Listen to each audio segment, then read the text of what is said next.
Hi, today I'm going to be recreating a cover for a notepad that I have that's very similar to this one. So this was a retreat gift, I guess you could say, at one of the Country Craft Creation retreats. Beth, I don't know how to pronounce her last name, it starts with an L, had given these out to some of the people in her group and some of the designers, and I just love how compact it is and how easy it is, and I think it's cute. So she just has a magnetic closure with, she put a guest check booklet in there. I thought that was super cute because it was a diner theme.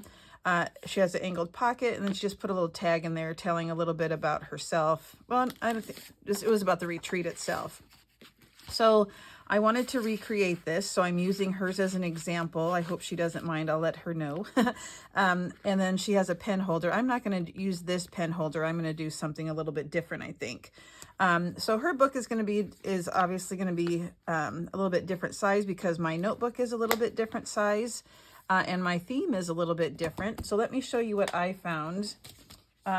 So I was at the store and found this Friends notepad. It says order of the day, and it's got like a place for a to-do list. So I'm going to use this as my notebook, and then it came in this package, and I'm not going to throw away the package because I might cut out some things to help me cover, add embellishments to my booklet. So my measurements are different. So I am going to give the measurements based off of what my notebook measures. And my notebook, if I could find my ruler, is 4 3/4 wide by 9 inches tall, and it's only about 1/4 of an inch in depth. Okay, so I'm going to do my measurements based off of that. So I have that to use. You're going to need some lightweight chipboard and some cardstock and the paper that you want to use to cover. So I wrote this for myself as a guide. So if you want to write this down, this will help you to know what the measurements are of each of the papers and the chipboard that I will be using. So the lightweight chipboard is like a cereal box. Cardstock wrap, I use the Artisan, and mine I'm going to be using the Craft. And then I am going to put an angled pocket on the back. Now her back, she actually just glued the notebook to the back. I'm going to make a pocket so I can slide it in and replace it if I need to. And then a closure. And now I have a bunch of magnets, you know, like a business card magnet. I was given a bunch of them, so I just cut down some of those magnets to use for my closure. So that's what I'll be using. You'll need your adhesive and all that kind of good stuff. So I'm going to go ahead and get started. I am going to be using this new tool. At least it's newer to me. It's from Country Craft Creations. Usually I have 1-inch spacers that are 2 separate pieces. There's now one that she sells that is 1 piece. So when you need a 1-inch border, like when you're wrapping your chipboard, this is going to be great for that. So I have my chipboard cut. And what you're going to want to do is you're going to place adhesive on the back of your chipboard, and then you're going to place it on your cardstock. So I have done one of these already. Now my spine my spine piece, I usually do 1.5 inches on each side, but because of the small spine, I just did 1 inch on each side. So that explains the measurement on the spine piece. That is 3.5 by 9 3. Nope, that's not it. 2.5 by 11.5. Okay, because this is only a half, I just needed a 1-inch wing, I thought. So I had already put adhesive on these 2 pieces and placed them on the cardstock. So I'll just go ahead and do the final one here. So my paper is 2 inches bigger on each side. So whatever your measurement is, add 1 inch top bottom, inch side to side. So if you have a 9.5 inch tall, you're going to cut your paper 11.5 inches. So add 2 inches. Okay. So I use this tool. I place it in the corner here, and that's going to be my guide. So I know exactly where to place my chipboard. So it's a pretty handy dandy tool. If you don't have it, you can just use chipboard pieces that you cut to be 1 inch. And you just bump it up against there, and voila, it's in the perfect place, the perfect location. So I love that. And then you're going to want to burnish. Okay, so I'm going to wrap these like the lay flat method. Now you don't have to use that method because this is such lightweight chipboard. You could actually do the when you lay it all out onto one piece of long paper, but I'm so used to now doing the lay flat method that is my preference. And so I'm just going to fold the cardstock around the chipboard piece. So I'm basically giving it a memory so it knows where to fold here. So I just lift it up and over and then I burnish it. Okay, so on the front and back cover, we do it the same way. Some of you are going to be familiar with this method and you're going to cut out the squares in the corner. I don't do it that way. I am going to cut mine at an angle. I just like it that way. And I just have this tool so I know to leave a little bit of extra at the corner so that I can have enough that covers that chipboard piece. I don't want to cut it, oopsie, so that you can see the chipboard. That is a no-no. So I'm just going to slice it off at an angle. You don't have to have this tool. You can just eyeball it. Just make sure you leave about 1/8 of an inch-ish at the edge from the corner. So I'm going to do that to all 4 corners on my front and back piece. And I'll do it. You don't do your spine that way. We're going to do the spine differently for those of you who are not familiar with this method. Okay, so I'm going to go ahead and do the other cover while I have my materials out. So just bring that up and over. And who can't use a notepad holder? Seriously. Even though technology and having notes on your phone and all that kind of stuff, I still like to write things down so I can see it on my desk. Just makes it easier. And Lord knows I always have a to-do list. All right. So again, if you don't have a tool like this, just cut it at an angle and just leave about 1/8 of an inch from the corner.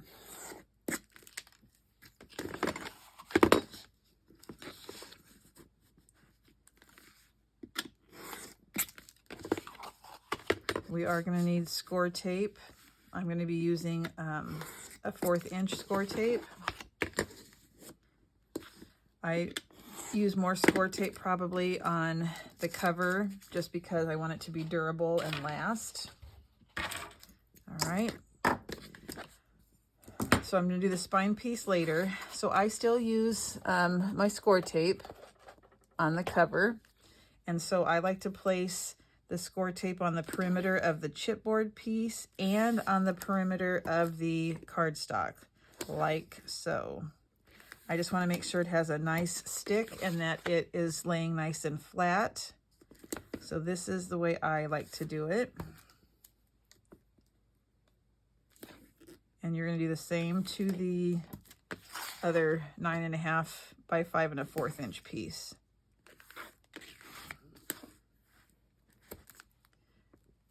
Okay. I also use the art glitter glue to fill in the spaces that don't have any adhesive. And when I wrap mine, I always do the long sides first.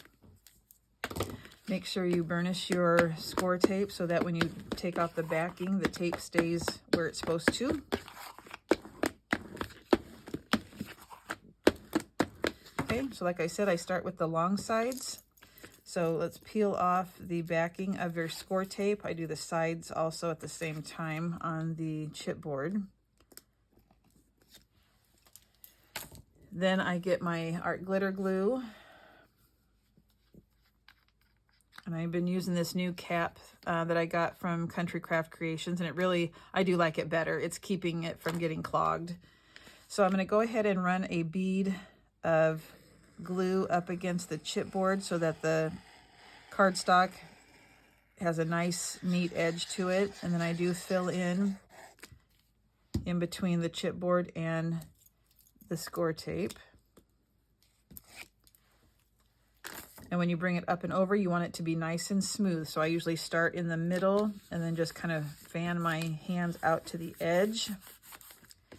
Then I take my burnishing tool to make sure it has a nice stick. And even though this is the lightweight chipboard, I still want to make sure that it has a good smooth edge. So I use my burnishing tool on that also. So then I do the opposite long side.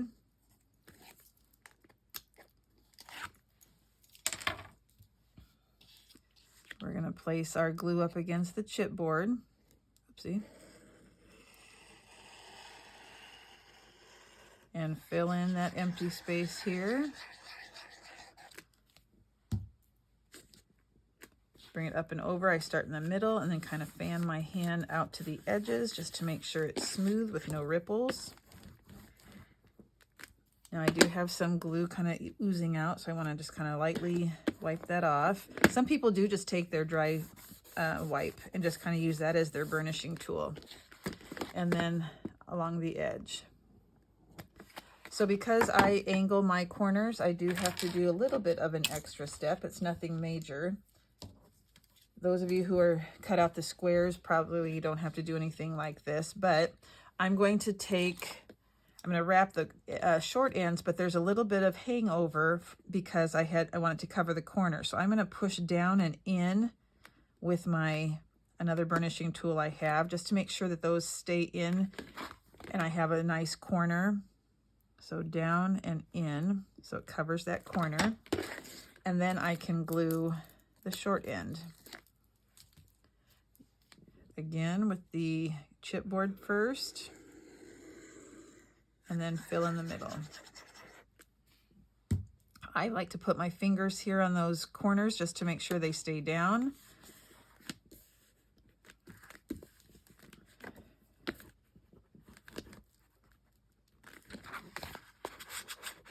Like so. One more, and then we'll do the other one just the same way. Now I'm going to go ahead and continue filming as I do the second one, just because it's easier than stopping and starting. So if you want to skip through the second part of, doing the cover the same exact way, you can fast forward. So let's put the glue here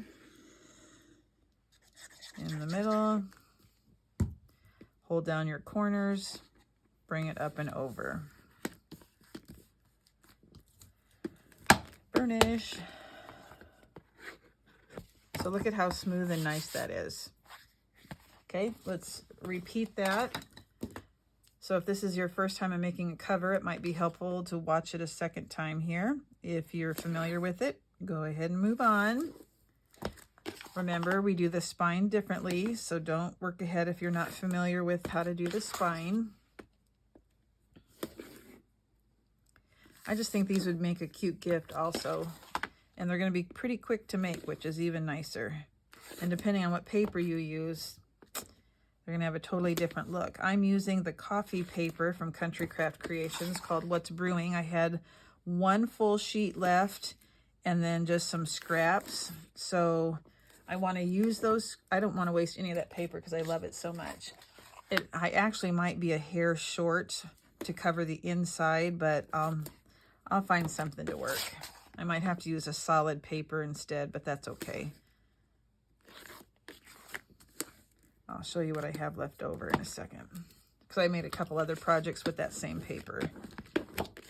I made a planner, inserts, and I made a really cute grinder box that holds an album. All right, so here we go again. Taking off the backing of the bottom of the chipboard and the side. I might as well do this one too while I'm at it. Let's go ahead and use our glue.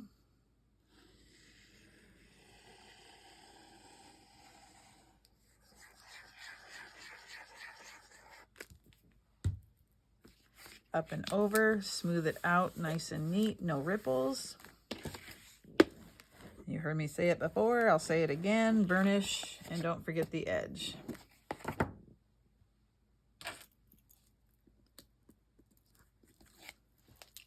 So Beth has gone to a couple of the retreats. Her crafting is nice and neat, and she's very creative. I love her work too. When you go to these retreats, it's nice to see everybody's ideas and their style of doing things. So if you haven't been to a Country Craft Creations retreat, you might want to check one out. If you go to the website, they're usually posted there if they're not sold out. There are virtual retreats and there are in-person retreats. So for those of you who can't get out, or financially it's just easier to do it from home, they've got you covered. You get a lot of product. You get paper instructions. You get a video instruction. If you're doing the virtual retreat, they usually have some online or some live videos. Sometimes games, so you can win prizes. Hold those down, those corners.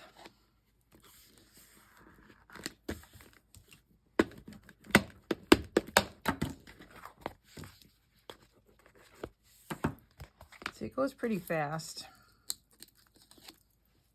But I almost forgot to put the corners down.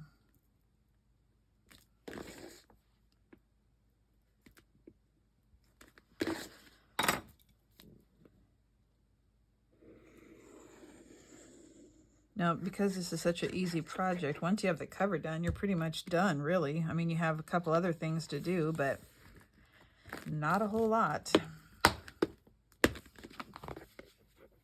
All right, so our front and back cover are the same. Nice and neat. I'm going to put those to the side. Let's do our spine, which is a little bit different. Remember, normally you do a 1.5 inch wing on each side. I just did a 1 inch because it's such a small spine. We're still going to bring the paper over and burnish it.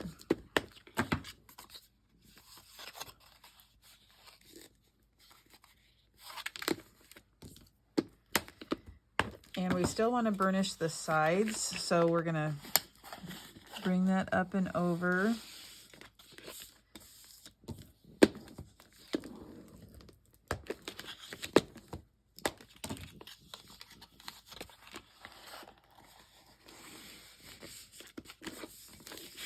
Okay. Now we are going to end up, I'm going to go ahead and fold these back also, just because it's the spine. We want it to be pretty flexible. And I'm also going to run my scoring tool up against that chipboard on the long sides. So you see a definite ridge or edge to the chipboard. Okay. All right. So now we're just going to be closing the two short ends. So to get rid of some bulk, I take off an angle on that square on the corners. So from the score to the outside piece here. So it looks like so. Some people cut off the whole square. I don't do that very well. I feel like sometimes I still don't cover the chipboard like corners like I should. So this was the original way Tammy did it for her lay flat method, and I still use that method. Let me throw away some of my scraps here. So I still like to use some score tape, and I'm going to put a little piece. It's just a 1/2 inch wide, remember.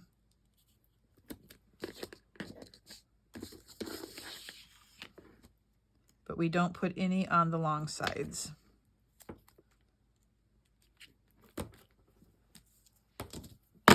Whoops. So it's the spine that's going to connect our covers. So what we're going to do is we're going to bring this up and over, and we're going to glue it down, the whole trapezoid area. And I do want that to stick up against the spine, so I am going to place a little bit of glue on the sides also, about 1 inch long. Maybe not quite 1 inch, but... So I still want glue here up against the chipboard. I still want it in this area.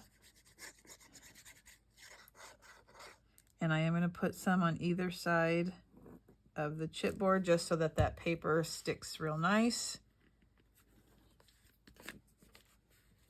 And we're going to burnish that.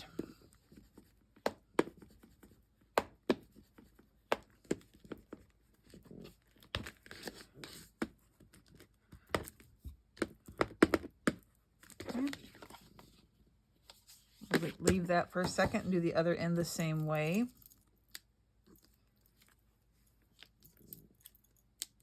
Like so.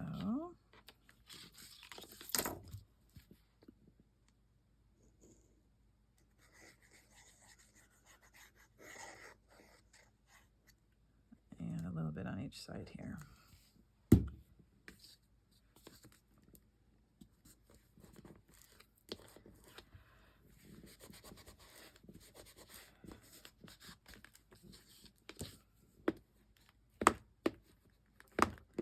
Now, Beth does not, the one who made the original one, I don't believe she has a YouTube channel. But I do want to, I mean, it's a pretty easy cover. But I did want to give her credit for giving me the inspiration here. All right, so let's go ahead and just bend these again.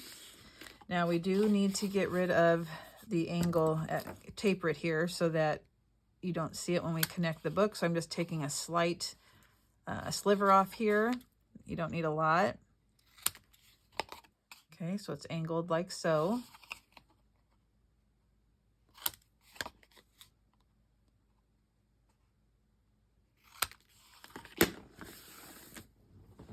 Now with lightweight chipboard, the ridge here is not going to be as defined. On the regular chipboard, it's real.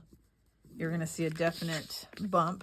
I mean, you can still see it on this, but it's just not as much. And what we're going to do then is we're going to adhere the front and back cover onto those wings to attach our book. Okay, so what I like to do, I like to use both score tape and glue. So I put 1/4 inch score tape on the edge. Now, because this is only 1 inch, I'll use one more piece. I am not putting it right up against the chipboard. I'm going pretty close, maybe 1/8 of an inch away. And I might as well do the other side while I'm at it.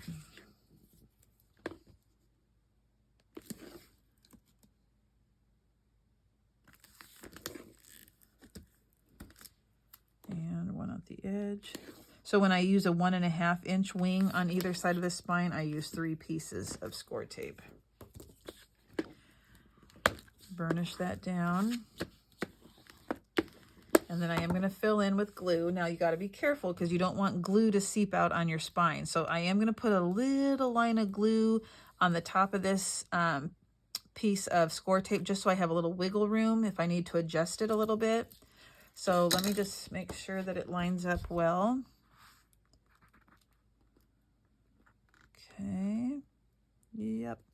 And I'm going to put it pretty close to the chipboard, the cover, but not exactly right up against the cover. I do want to give it a little bit of room so when I open and close it, it doesn't put too much stress on the spine. So I am going to fill in some glue in between here. And like I said, I'm going to put a thin line on the top of that score tape that I laid down. Use my board here to help. And I'm putting it close, but not exactly on top of that chipboard piece. Then I'm going to turn it over and I'm going to burnish it. Okay. We'll repeat the same on the other side. And then our book cover is made. Now I'll be making a detachable pen holder. So Michelle Allen, who is also on our design team for Country Craft Creations, just did a tutorial for a paper clip, a hidden paper clip pen holder. So I will link that down below so you can give that one a try. I'll probably be using magnets just because I have so many of those business card magnets.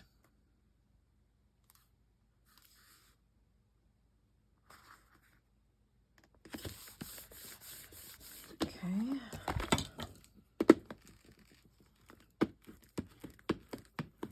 Give it a good burnish. We want our book to be nice and strong. Okay, so that's what you have on one side. Now there was a piece that I told you to cut that was 9 3/8 by 3 1/2, and that's going to cover that centerpiece. And it is best to use score tape on the back. I do have, you want to do is a pretty good coverage. So I have this. Actually, this might work better. Yep, I'll use that. And 9 3/8, so I need to shave a little bit off the bottom. This is gonna be perfect.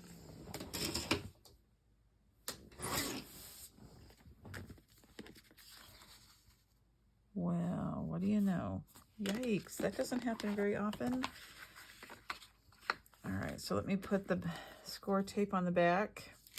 I just peel a little bit off, down, and I'm gonna line it up at the top, make sure I'm keeping it straight so I don't run off.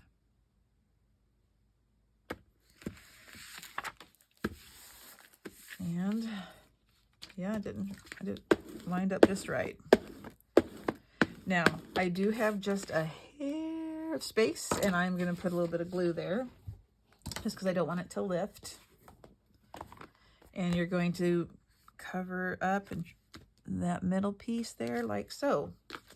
So let me take the backing off. I didn't burnish that very well. All right. Now you do all your covers this way. So at least I do. So this is a good tutorial to watch. Even if you're using a thicker chipboard, you do the same thing. The only difference, remember, is the wingspan on the spine. Just want to make sure that those bottoms stay. And if I have any glue seep out, I'll use my wet wipe. It's a dry one. Okay. Now I can't really see the top. Yep, it's right. And let's burnish that real good. I don't think I see any glue coming out.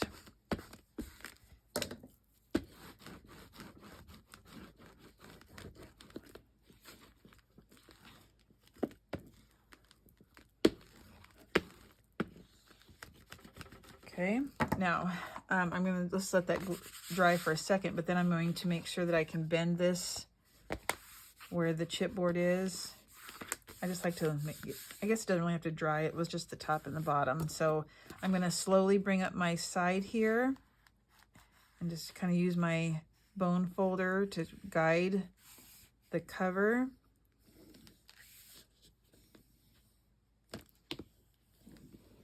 Okay. And I'm not going to close it all the way. I'm not going to push it all the way down just because that's not how I use my book, so I don't need to do that. And then I'll bring this one up.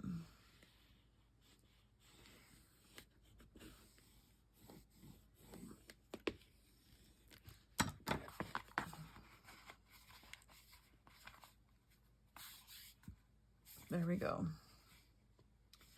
All right. Nice. So now what we're going to do is clean up my mess a little bit here. Let me get stuff out of the way. I don't like a messy work area. All right, so let's go ahead and do the magnetic closure. So that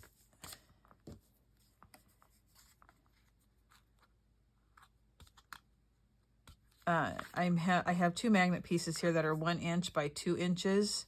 And so I want the magnet to come over and close on the top. So I'm going to score this piece at 1 and 1 1/2. Okay.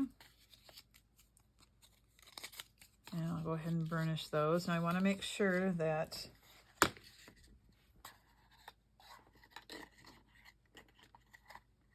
that should work. Okay. So I'm going to put my magnet here, and I'm going to cover it with the pattern paper. I don't want too much paper on top of this so that it doesn't, this is not the strongest magnet in the world. So I'm just going to cover it with a piece of the pattern paper. So I'm going to go ahead and just place this on the back here after I adhere it. So let's find the middle. So if this is 9.5, we want 4 1/4. So that would be this, yep, right there is the center. So I'm just going to eyeball it. And I'm just going to put glue on the 1 inch piece section.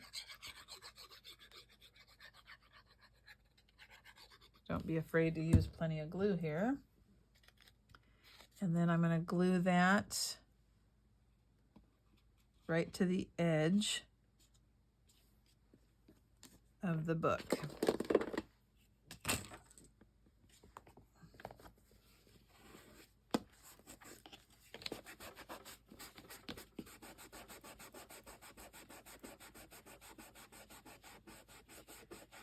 Okay, so I'm going to keep my two magnets together. And mine already have adhesive. I'll probably add a little bit of glue. But the reason why I'm keeping it together is so that when I want to put it on the front, I'll know exactly where it goes. Now these are kind of thick magnets, so I wonder if I should have made this a little bit more than a half. I might want to do that because my magnets are thick. So let me see what it looks like. If I have one here.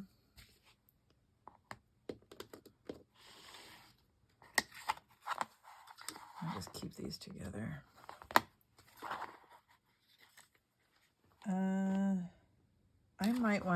I might change this. So I did it 1 1 1/2. I might want to go 1 and then 1 5/8. So I'm just going to rescore this just so I have a little bit of leeway with that magnet. So I'm just going to go over to about here.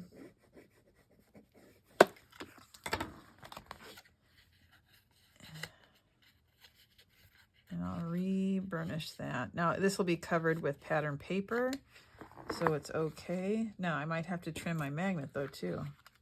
No, I do not. That worked out just right. Okay, so let's see if that works better. Yes, it does. Ooh, I did it a little bit lower than I like. Maybe I'll put something on the closure, so because I did not line that up very good at all. I'll find a fix. Okay. So I'm going to take the backing off. I still have my two magnets together. Again, these are business card magnets, so the kind that you, like real estate agents might hand out or whatever. I am still going to use some glue on the back. And I'm going to center that. It's going to go right to the edge, but that's okay. I don't care if you see a little bit of the side of the magnet. That doesn't bother me on this. Okay, and then we're going to take the backing off of this one.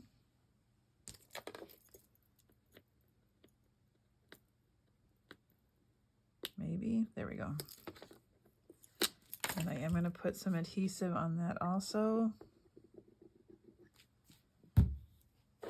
And I want to make sure that I don't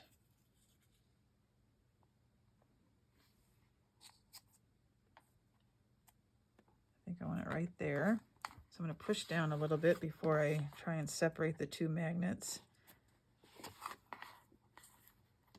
All right. So this goes right to the edge. But ooh, I don't like that. Maybe I should have cut it a little bit. I wonder if I still can.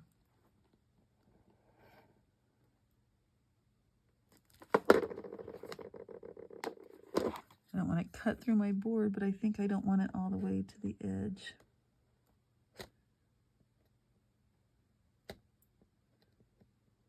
Oh, I don't want to screw up. Oh, yay. It's good. All right. Learn from my mistakes, people.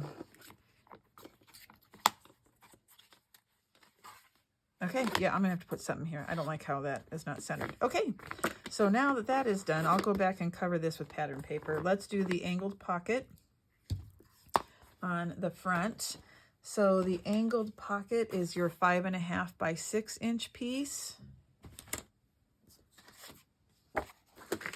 That's this one. So our book is 5 1/4. So the pocket is going to be 5.5 tall. So what I need to do is I'm going to score at 1/2 inch. I don't like this tool for scoring. So with the 5.5 inches across the top, score at 1/2. Turn it so that the 6 inches is across the top and score at 1/2. Now, how you cut this is up to you. It depends how you want your angle. So if you take a look at the original, she did about 1 inch from the bottom and about 2 inches, or from the side, 1 inch over, and then about 2 inches up. That's what it looks like to me. 2 and 1. So if you like that angle, you can do that. So what you'll do is ignore this 1/2 inch piece, because that'll be, well, let's just fold it back right now so we don't get confused. So let's go ahead and put a tick mark, and I want pencil at one. I'm going to go 1.5 inches because this is a bigger pocket. So 1.5 over. Then I'm going to go ahead and put that other 1/2 inch.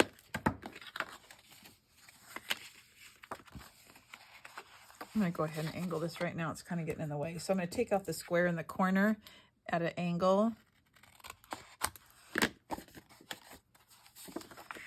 All right, so now I need to decide how far up I want to go. I think I want to go about right here. That is 2 inches. Okay, so I put a tick mark. I'm going to get my cutter, and I'm just going to chop it off at the angle by putting the tick marks in the cutting channel. Like so. Do I like that? Works for me. So then I am going to erase those little pencil marks.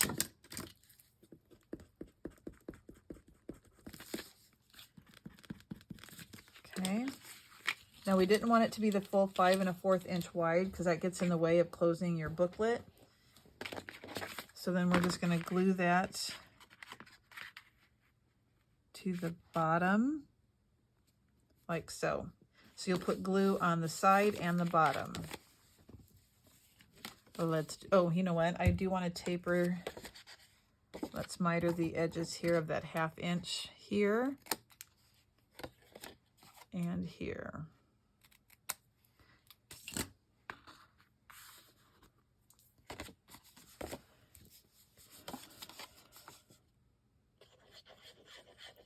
Place your glue.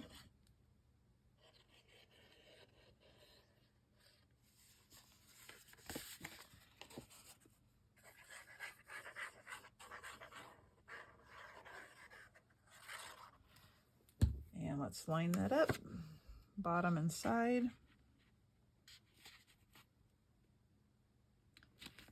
I'm lining it up with the bottom of this piece of paper here that we covered the spine with. Give it a very good burnish.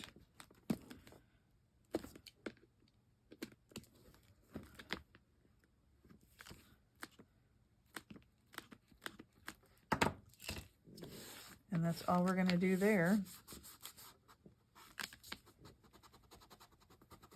Just want to make sure that it's down real well.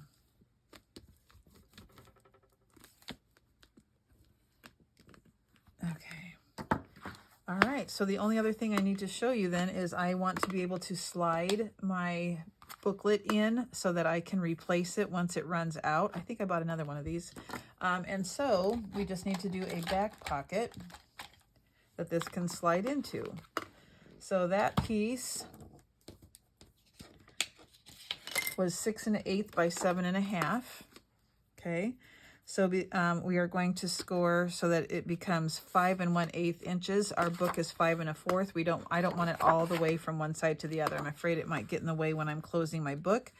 So to make this pocket, we score on 3 sides. starting with the 6 1/8 across the top. Let's score it 1/2. Turn it once, 1/2. Turn it once, 1/2. That is how you make all your pockets. You score on 3 sides. You're going to cut off the square in the corners at an angle. You don't need to leave any excess on the corner. That's only when you're covering your book. So go right to the corner. And you miter at the top also.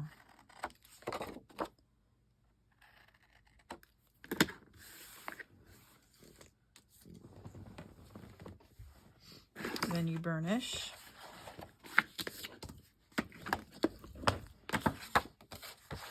Now I made this short enough that you don't need like a thumb hold or anything.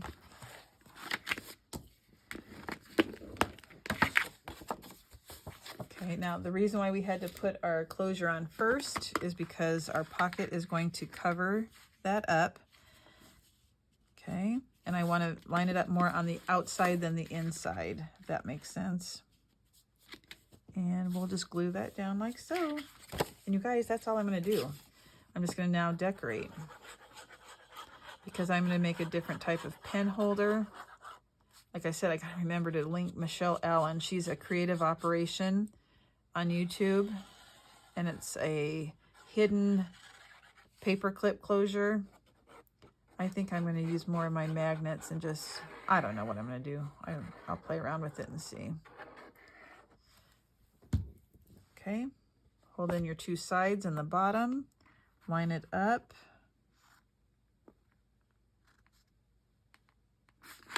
On the side.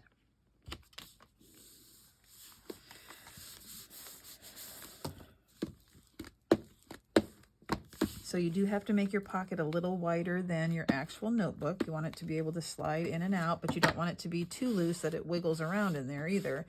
So my notebook, what did I say it was? 4 3/4, and this is about 5, so that gives me about a 1/4 inch, area to make it sure it slides in okay. So let's just double check. So you're just putting in that back chipboard piece.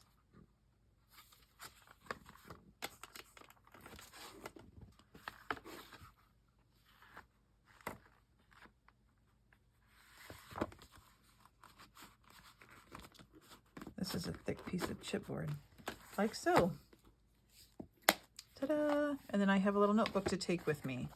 All right, so I'll come back on and show you how I decorated it. Like I said, let me show you what paper I'm going to be using from Country Craft Creations. I've already cut some out of this. I'm just using my scraps. It's called What's Brewing. It's coffee themed, so I can use on this cover the page that shows you all the different papers. I'm going to use some of this, and I might even use some of these pieces also. But this is all I have for scraps. So I got to make it work. You know who's inspiring about using your scraps is Tiffany from Let's Get Scrappy. That girl uses every single piece. She's on the design team also. So I have some cutouts here, and I just have some random pieces. I only have 1 full sheet. So this will be the cover. I might use this as a border. Anyway, so I'll decorate off screen or off camera. I usually make my mats 1/8 of an inch smaller, and then I'll come back and show you what it looks like. All right, thank you, and thank you, Beth, for the inspiration. Okay, so here is my finished project. I want to go over a couple of things with you. So this is the Friends theme notebook cover, just because I had the Friends notebook pad. So I did use some of the packaging to add the decorations, this and this anyway. I did have some coffee beans, some fake coffee beans left over from a project I did. You'll notice I have a pen holder, and I'll talk about that. The back I just left plain. So this is a magnetic closure, and I did not cover this yet. I'm trying to decide if it will be, if it'll still close well enough, if the magnet's strong enough, so I haven't decided yet. So I do have a pocket, and I just added another Friends, I don't know, sign, tag, whatever, that was on the packaging, and then I matted the cut apart the ephemera piece on gold glitter paper, and then I just have these two that I included. I don't know, you could use them to paper clip things onto, or I don't know, put a picture on it. So here is my pen holder. This, remember, was inspired by Michelle Allen, Creative Operation. She's a design team member also from Country Craft Creations, and she has a hidden paper clip pen holder that she did. And rather than use the paper clip method, I have a bunch of business card magnets, and so I just did that instead. So I'm going to link her tutorial in the description box so you can see how she did it. And I used her idea for the scoring of where the pen goes and everything. So I'm going to let you take a look at her video to get the measurements and see how she did it. But instead of the paper clips, again, I use the business card magnets that I have. Okay, so I did include a pocket so that I could slide the notepad in and replace it once it's done. I was running out of that coffee paper, so I did have to use some other papers that I had. So I had this glitter paper, and it was green, and I had to do some paper piecing, but because there's green on the cover, I thought that was fine. And then the back is plain. So when I use my magnet to hold on to the pen, I did not think about where I had my closure. So I have to be real careful about where I put it because it's almost too large for this book where the closure is. Okay, there we go. All right, so again, this was inspired by Beth, and I believe her last name is pronounced Luetschwager. And she gave me the okay to show you this video and to give her credit for her cute little idea. She showed me also that she had made one in the past that had a friend's guest check booklet thing on it. So I'm gonna have to check that out and see if I can find one. So anyway, these are the two projects. You'll notice obviously there's a difference in size. And I did include the pen holder from Michelle Allen. Hope this was helpful. Super easy, but a cute result in the end. All right, thank you. You guys check out Country Craft Creations for this paper if you're interested.